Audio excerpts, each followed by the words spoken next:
नमस्कार। आज हम चर्चा करेंगे भगवान शनिदेव के प्राकट्य की अद्भुत कथा पर। शास्त्रों के अनुसार शनिदेव की उत्पत्ति की कहानी बड़ी ही रोचक है, साथ ही साथ प्रेरणादायक भी है। कश्यपो यज्ञे तस्माज्ये विभावशुः तस्य भार्या भवत संज्ञा पुत्री त्वष्टः प्रजापतेः। यानी एक बार की बात है, मरीचि और कश्यप जैसे महान ऋषियों ने सृष्टि की मंगल कामना के लिए एक बहुत बड़ा यज्ञ किया। इस पावन यज्ञ में साक्षात सूर्यदेव भी उपस्थित थे। वही प्रजापति त्वष्टा की सुंदर कन्या संज्ञा भी मौजूद थी।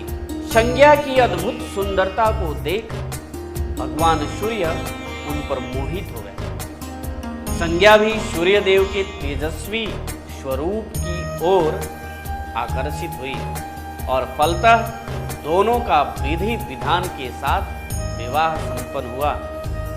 ऋषियों ने हर्षित मन से दोनों को अपना आशीर्वाद दिया, लेकिन विवाह के बाद एक समस्या खड़ी हो गई। संज्ञा सूर्य देव के उस परम तेजस्वी रूप और उनकी तीक्ष्ण किरणों के ताप से जलने लगी। सहन नहीं कर पाई सूर्य देव के किरणों को। तब संज्ञा ने अपनी माया का उपयोग किया।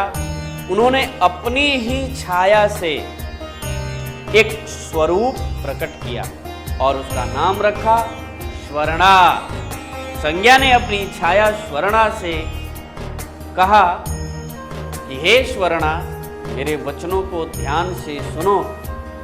मैं कुछ दिनों के लिए अपने पिता प्रजापति के घर जाना चाहती हूँ।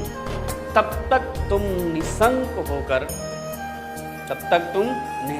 होकर मेरे घर में रहो और मेरे पति सूर्यदेव की वैसे ही सेवा करो जैसे मैं करती हूं।